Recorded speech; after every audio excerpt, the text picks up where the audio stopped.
Hello అండి, welcome to our channel mummy daddy healthy eats.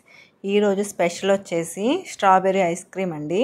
చాలా ఈజీగా అయితే మనము ఇంట్లోనే ప్రిపేర్ చేసుకోవచ్చు. ఈ ఐస్ క్రీమ్ తిన్నాకైతే నా అసలు హ్యాపీనెస్ అయితే అస్సలు చెప్పలేనండి. అంత బాగా అనిపించింది, టేస్ట్ అయితే అంత బాగా కుదిరింది. మీరు నేను చెప్పినట్టు ఇదే విధంగా చేయండి, చాలా బాగా ఇంట్లోనే చేసుకోవచ్చు.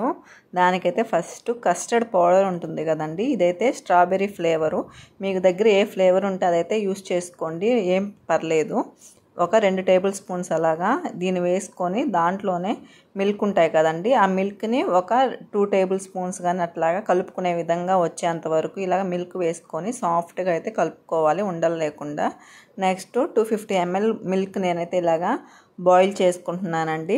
ఇలా బాయిల్ అయిన తర్వాత దాంట్లోనే ఒక 2 టేబుల్ స్పూన్స్ కానీ 3 టేబుల్ స్పూన్స్ కానీ మీకు స్వీట్నెస్ని బట్టి షుగర్ కూడా యాడ్ చేసుకోవాలి. మిల్క్ అనేవి తెరిలిన తర్వాత మనము కస్టర్డ్ పౌడర్ ఉంటుంది కదా, దీన్ని అయితే ఇలాగా మొత్తం యాడ్ చేసేసుకోవాలి. యాడ్ చేసుకున్న తర్వాత కలుపుతూ ఉండాలి, లేదంటే మనకి కింద అంటుకునే ఛాన్సెస్ ఉంటాయి. సో కలుపుతూ ఉంటే ఒక 2-3 మినిట్స్ తర్వాత మనకి చిక్కబడ్డట్టు అవుతుందండి ఈ మిల్క్ అనేవి. అలాగా ఆ స్టేజ్లో ఉన్నప్పుడు మనమైతే దీన్ని దించేసుకొని డీప్ ఫ్రిడ్జ్లో పెట్టేసుకోవాలండి. మిగతా ప్రాసెస్ అంతా తయారు చేసుకునే లోపు ఇదైతే చల్లగా అవుతాయి కదా, చల్లగా అయ్యేదాకా మనం ఫ్రిడ్జ్లో ఉంచేసుకోవాలి. మనం షాప్స్లో తింటాం కదండి, ఎగ్జాక్ట్గా ఆ టేస్టే వస్తుంది. ఎక్కడ స్కిప్ చేయకుండా వీడియోనైతే చూడండి. నెక్స్ట్ విప్పింగ్ క్రీమ్ తీసుకోవాలి. నేనైతే ట్రోకోలైట్ తీసుకుంటున్నాను, 1 కప్ అలాగా. నేనైతే కేక్కి కూడా ఇలాగా యాడ్ చేస్తున్నాను, 1/2 కప్ అయితే సరిపోతుంది.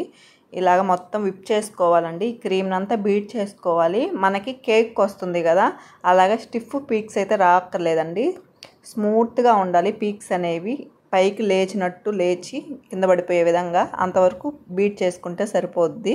దీనికైతే బీటర్ లేకపోయినా పర్లేదండి, విస్కర్తో విస్క్ చేసుకుంటే మనకి సాఫ్ట్ పీక్స్ అనేవి వచ్చేస్తాయి. ఇలాగా వచ్చిన తర్వాత ఈ బ్యాటర్ని మొత్తం ఇలాగా మనం దగ్గరికి స్పాచులాతో చేసుకోవాలి. నెక్స్ట్ దీంట్లోనే కొంచెం పింక్ కలర్ అయితే యాడ్ చేశానండి నేను. దేనికంటే స్ట్రాబెర్రీ ఐస్ క్రీమ్ పింక్ కలర్లో ఉంటుంది కదా, ఒక 2 డ్రాప్స్ యాడ్ చేస్తే సరిపోతుంది. ఇలా పింక్ కలర్ వచ్చేస్తుంది మనకి.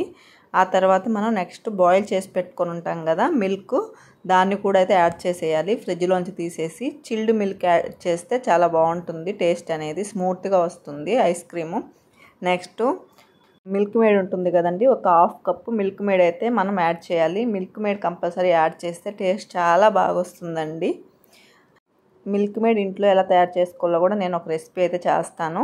ఇలా స్ట్రాబెర్రీ క్రష్ దొరుకుతుంది కదా మనకి, కేక్స్లో ఫిల్లింగ్స్లో వేస్తాము, సేమ్ దాన్ని కూడా మనము ఒక 4-5 టేబుల్ స్పూన్స్ వేసుకొని ఇలా చక్కగా బీట్ చేసుకోవాలండి. ఎక్కువసేపు అవసరం లేదు, మొత్తం మిక్స్ అయిన దాకా బీట్ చేసుకుంటే చాలు. లేదు అంటే ఫ్రెష్గా స్ట్రాబెర్రీస్ దొరుకుతాయి కదండి, వాటన్నిటిని శుభ్రంగా కడిగేసి మిక్సీలో వేసుకొని మెత్తని పేస్ట్లా చేసేసుకొని దాన్ని కూడా వేసుకోవచ్చు. నా దగ్గర అయితే అవైలబుల్ లేవు, సో క్రష్ ఉంది కాబట్టి నేను వేశాను. కానీ క్రష్తోనే నాకు టేస్ట్ కూడా బాగా అనిపిస్తుంది, బయట కొన్న టేస్టు. స్ట్రాబెర్రీ వేస్తే డిఫరెంట్ టేస్ట్ వస్తుంది, సో నేనైతే క్రష్ వేశాను.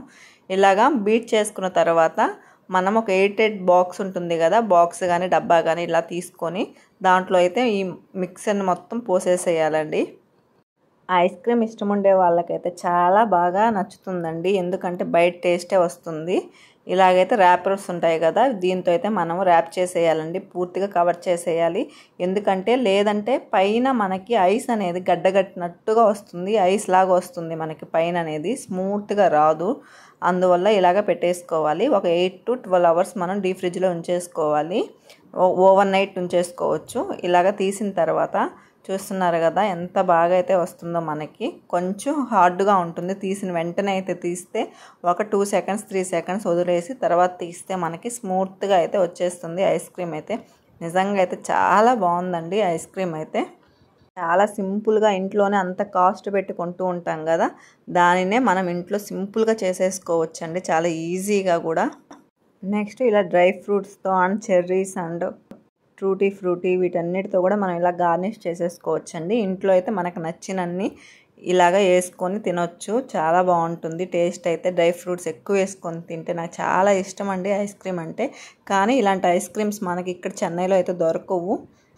చాలా సాఫ్ట్గా అండ్ క్రీమీగా చాలా టేస్టీగా అయితే వస్తుంది. కంపల్సరీ అందరూ ఒక్కసారి ఇంట్లో ట్రై చేయండి.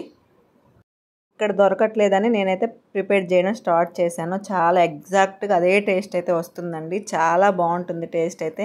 ఇది తిన్నాక నా హ్యాపీనెస్కి అయితే అస్సలు చెప్పలేనండి. అంత హ్యాపీ అయిపోయాను నేనైతే. టేస్ట్ అంత బాగా వచ్చింది. ఇలా ఏదన్నా డిఫరెంట్గా ట్రై చేయడం అంటే నాకు చాలా ఇష్టం అండి. ప్రిపేర్ చేసి ఆ ఐటెంని తినేటప్పుడు ఆ హ్యాపీనెస్ అస్సలు చెప్పలేము. లైక్ చేయండి, షేర్ చేయండి అండ్ సబ్స్క్రైబ్ కూడా చేసుకోండి.